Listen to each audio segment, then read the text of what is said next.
Assalamualaikum warahmatullahi wabarakatuh. Selamat dating di channel Bulan Sabit, channel yang memberikan kisah nyata, inspiratif dan menarik. Sebelum kita mulai kisah penuh pelajaran ini, mari kita sama-sama berdoa. Semoga kita semua diberikan kesehatan, kemudahan rezeki, dan hati yang lapang dalam menghadapi cobaan hidup. Amin ya robbal alamin. Jangan lupa ketik sholawat di kolom komentar supaya menjadi amal ibadah bagi kita yang membacanya. Jangan lupa juga untuk like, subscribe, dan nyalakan loncengnya agar kalian gak ketinggalan cerita-cerita penuh makna lainnya di channel ini. Selamat mendengarkan. Di depan sebuah ATM Bank, seorang wanita berkerudung merah muda membantu seorang nenek yang terjatuh karena lantai licin. Sayur mayur berserakan dari kantong kresek sang nenek, tapi wanita itu, dengan sabar, menata kembali belanjaan sambil menenangkan si nenek. Enggak apa-apa Bu, pelan-pelan ya. Nanti saya bantu panggilkan ojek. Langkah seorang pria berseragam polisi mendekat, sepatu botnya menyisakan genangan di trotoar. Farid, petugas lalu lintas yang baru selesai jaga, menyaksikan kejadian itu dari seberang jalan. Rasa kagum muncul dari balik matanya yang lelah. Bukan karena penampilan Zahra yang anggun dalam kesederhanaannya, tapi karena kelembutan dan tenang yang memancar dari sikapnya. Ia menyeberang. Permisi, saya bantu. Bu. Zahra menoleh. Oh, iya Pak. Terima kasih. Tapi saya sudah panggil ojek tadi, sebentar lagi sampai. Farid tersenyum. Saya bukan cuma polisi lalu lintas, kadang juga jadi penolong darurat, ujarnya ringan. Tawa kecil keluar dari mulut Zahra. Sebuah awal yang tak direncanakan. Beberapa minggu kemudian, hubungan mereka tumbuh seperti benih yang disiram gerimis, pelan tapi pasti. Zahra, pegawai bank yang perfeksionis dan tenang, menemukan kenyamanan dalam cara Farid mendengarkan tanpa menginterupsi. Sementara Farid yang terbiasa menghadapi jalanan dan konflik keras, merasa tenang setiap kali duduk berdua di warung kopi kecil dekat kantor Zahra. Mereka mulai membicarakan masa depan, rumah, anak-anak, dan kehidupan damai. Meski belum lama saling mengenal, ada yang tulus di antara mereka yang sulit diabaikan. 1 tahun kemudian, pernikahan mereka digelar sederhana di sebuah aula RW, dihias bunga kertas buatan tangan Zahra sendiri. Wajah Farid sumringah saat menyematkan cincin. Ibunya, Bu Nur, tampak angkuh namun tersenyum puas. Syukurlah, anakku akhirnya menikah juga. Semoga cepat kasih cucu, kata Bu Nur lirih namun tajam, cukup untuk membuat Zahra mencatatnya dalam hati. Malam itu, mereka tidur dalam pelukan harapan. Zahra yakin, cinta dan usaha akan membawa mereka pada kehidupan yang diimpikan. Tapi harapan, seperti halnya benih, tak selalu tumbuh di tanah yang diinginkan. 2 tahun kemudian, 1 garis. Setiap kali Zahra menatap tespek, yang terlihat hanyalah 1 garis. Dokter bilang semuanya normal. Tapi kenapa belum juga? Gumam Zahra saat mengaduk sup di dapur. Farid diam, membuka seragamnya tanpa menatap. Aku nggak tahu. Zahra, Tuhan belum izinkan. Tapi ibu selalu menanyakan. Setiap kali kita ke rumahnya, selalu begitu. Aku lelah. Farid menarik napas. Kamu pikir aku nggak lelah? Aku dihadapkan antara ibuku dan kamu. Malam itu, Zahra duduk sendirian di ruang tengah. Tangannya meremas hasil tes terbaru, negatif. Matanya menatap kosong pada foto pernikahan mereka yang tergantung di dinding. Farid belum pulang. Air matanya jatuh diam. Dalam batinnya, ia bertanya, jika cinta tak cukup untuk membuat mereka bertahan, lalu apa yang bisa? Pagi itu, seperti biasa, ia menyiapkan sarapan untuk Farid. Telur dadar, nasi putih hangat, dan segelas susu. Farid hanya mencomot roti tawar. Aku buru-buru. Ibu sakit kepala, aku harus ke rumah. Zahra menahan kata-katanya. Sudah beberapa minggu terakhir, Farid lebih banyak menghabiskan waktu di rumah ibunya. Seakan Zahra hanyalah singgahan. Malam hari, Farid pulang dengan wajah lelah. Zahra menunggu di sofa, dengan amplop hasil pemeriksaan terbaru. Aku ke dokter hari ini, ujarnya pelan. Farid duduk, tak langsung merespons. Mereka bilang aku subur. Tidak ada masalah medis. Mereka menyarankan, mungkin kamu juga perlu tes. Farid menoleh tajam. Jadi kamu mau bilang aku penyebabnya? Bukan itu maksudku, Farid. Kita ini tim, kan? Farid berdiri. Aku capek, Zahra. Kenapa semua ini jadi beban? Aku udah cukup ditekan dari ibu. Zahra bangkit. Matanya mulai memerah. Lalu aku? Aku juga ditekan. Kamu pikir aku nggak hancur setiap kali ibu bilang aku, perempuan mandul? Aku berusaha, Farid. Tapi aku bukan mesin. Aku manusia. Beberapa hari kemudian, Bu Nur datang ke rumah. Tanpa basa-basi, ia duduk dan membuka topik langsung. Zahra, ibu minta maaf kalau terus terang. Tapi Farid anak lelaki satu-satunya. Ibu ingin cucu. Zahra menahan napas. Saya juga ingin anak, Bu. Tapi ini bukan semudah membalikkan telapak tangan. Tapi 2 tahun sudah, dan tak ada tanda-tanda. Kalau kamu betul sayang Farid, lepaskan dia. Biarkan dia punya istri yang bisa beri keturunan. Zahra menatap wanita itu dengan campuran marah dan pilu. Kalau mencintai artinya melepaskan, maka cinta hanya jadi beban. Hari itu, Farid tidak membela Zahra. Dan seminggu setelahnya, Zahra sendiri yang mengajukan gugatan cerai. Sidang perceraian hanya dihadiri mereka berdua. Hakim mengetuk palu tanpa ekspresi, seolah kehidupan mereka hanyalah angka dalam statistik nasional. Setelah hari persidangan itu, Zahra kembali ke rumah masa kecilnya di Garut, ditemani suara angin gunung dan aroma kayu tua dari rumah panggung peninggalan almarhum ayahnya. Ia membuka jendela, menghirup udara segar desa yang begitu berbeda dari panasnya kota dan kaku hubungan yang baru saja ia tinggalkan. Ia tak tahu bahwa dalam tubuhnya, diam-diam kehidupan sedang tumbuh. Banyak hal belum ia pahami, termasuk keajaiban yang sebentar lagi akan mengguncang hidupnya, dan orang-orang yang meninggalkannya. Hari-hari Zahra kini sederhana, mengajar anak-anak mengaji di langgar kecil dekat sawah, membantu ibu menyiapkan makanan dan beres-beres rumah, dan kadang meratapi foto pernikahannya dengan Farid atau bahkan menghapus nomor Farid dari HP-nya. Zahra sangat terpukul dia tidak mau membuka sosial medianya karena takut teman-teman mencemooh karena perceraiannya. Namun, tubuhnya terasa aneh belakangan ini. Mual, lemas, nafas pendek. Awalnya Zahra pikir karena lelah atau cuaca. Tapi ketika ia mulai muntah tanpa alasan dan perutnya perlahan membengkak, ia tahu ini bukan sekadar kelelahan. Zahra, kamu pucat banget. Kamu hamil ya? Tanya Bu Yanti, bidan desa yang menengoknya saat Zahra pingsan ketika sedang mengajar anak-anak. Zahra menggeleng panik. Enggak mungkin, Bu. Saya baru cerai 2 bulan lalu saya. Tapi Bu Yanti hanya tersenyum lembut dan menggenggam tangannya.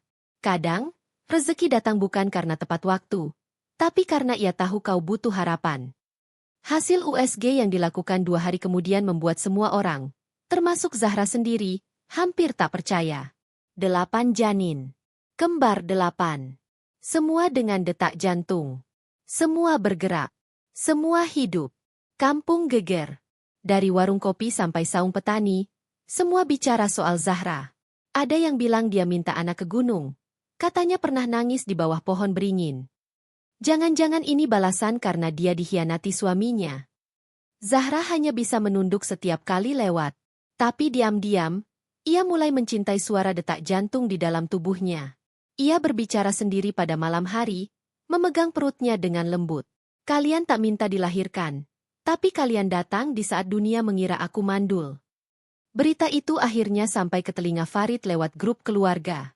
Adiknya mengirimkan foto tangkapan layar dari akun gosip lokal, wanita yang dituduh mandul ternyata hamil kembar 8. Netizen, suaminya menyesal enggak, ya? Wajah Farid pucat. Ia membaca ulang teks itu berkali-kali, berharap itu berita bohong. Tapi makin dia mencari, makin jelas kebenarannya. Zahra, mantan istrinya, sedang mengandung 8 anak, 2 bulan setelah perceraian mereka.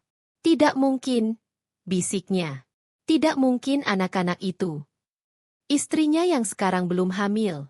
Dan ibunya mulai bertanya-tanya.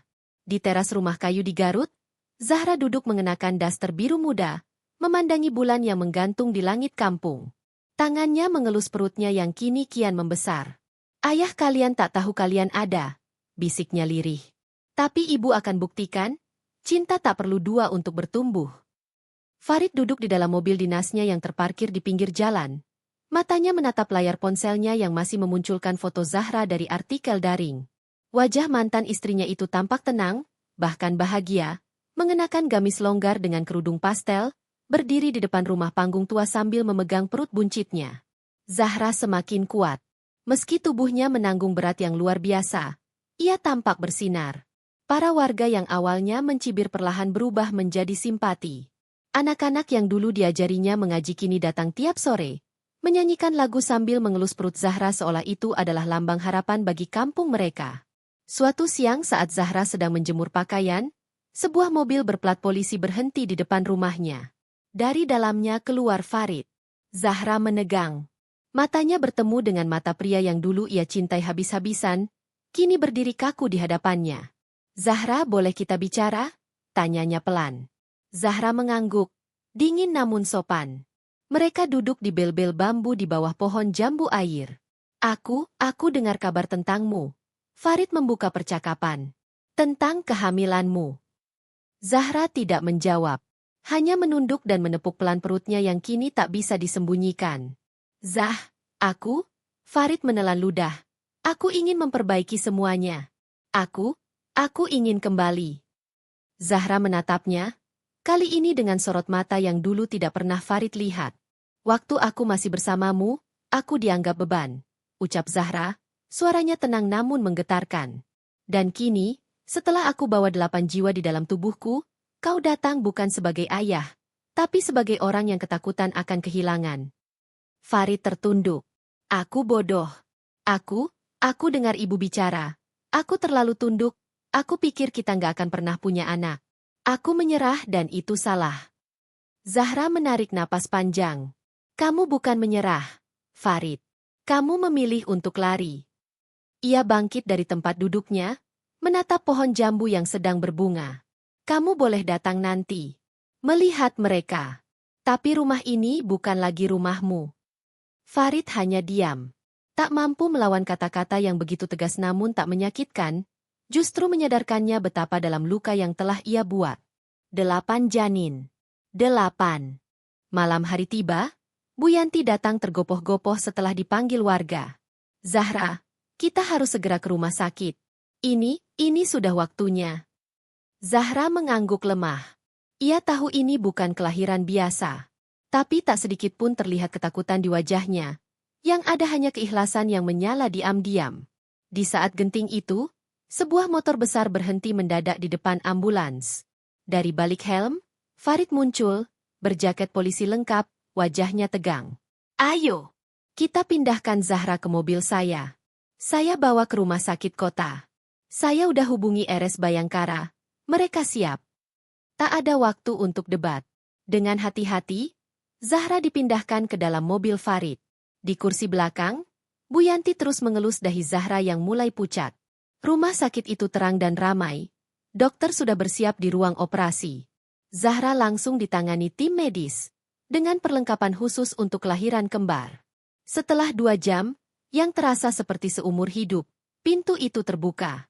Dokter keluar dengan wajah campur aduk antara kagum dan cemas. 8 bayi. Semua hidup. 3 laki-laki, 5 perempuan. Zahra mengalami pendarahan hebat. Kami sedang berusaha menstabilkan kondisinya. Farid bersandar ke dinding. Tangannya menutup wajah. Untuk pertama kalinya, ia menangis bukan karena kehilangan, tapi karena takut belum sempat minta maaf dengan sebenar-benarnya. Keesokan paginya, Zahra melewati masa kritis. Ia selamat. 8 bayi mungil dirawat intensif di inkubator. Kecil, tapi kuat. Farid menatap mereka dari balik kaca. Ia tidak masuk. Tidak ingin mengganggu. 2 bulan setelah kelahiran 8 bayi ajaib itu, Zahra duduk di ruang menyusui rumah sakit, mengenakan kerudung longgar dan daster motif bunga kecil. Wajahnya tampak lebih kurus, tapi matanya penuh cahaya. Di pangkuannya, seorang bayi perempuan tertidur dengan tenang, dibalut selimut kuning muda. Zahra menatapnya dengan campuran takjub dan syukur. "Namamu Alia," bisiknya pelan. "Langit pertama. Nanti ibu akan beri nama untuk saudara-saudaramu." Kisah Zahra menyebar hingga ke media nasional. Dulu ia disindir, kini ia dielu-elukan sebagai ibu cahaya. Banyak organisasi datang menawarkan bantuan. Pemerintah daerah memberikan dukungan moral dan finansial. Bahkan beberapa tokoh agama mengaitkan peristiwa ini dengan kuasa ilahi yang hanya diberikan pada orang yang disakiti. Namun Zahra tetap rendah hati. Ia tidak menyalahkan masa lalu, tidak menyombongkan keajaiban. Ia hanya berkata di depan wartawan, "Saya bukan wanita spesial. Saya hanya tidak menyerah saat tidak dipercaya. Dan Tuhan memberi saya 8 alasan untuk tetap berdiri."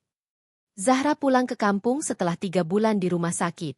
Rumah tua itu direnovasi warga kampung secara gotong royong, disumbangkan kas desa untuk membangun ruang bayi dan dapur khusus. Kehadiran 8 anak membuat Zahra menjadi pusat kehidupan baru. Di sisi lain, Farid menjalani hidup yang sepi. Istrinya kini jarang bicara dan belum juga hamil. Rumah tangganya dingin. Ia sesekali mengunjungi Zahra dan anak-anak, membawakan mainan atau sekadar melihat mereka dari pagar. Ia tidak ingin mengganggu, tapi ia tetap ingin dikenal sebagai ayah, meski tak hidup serumah.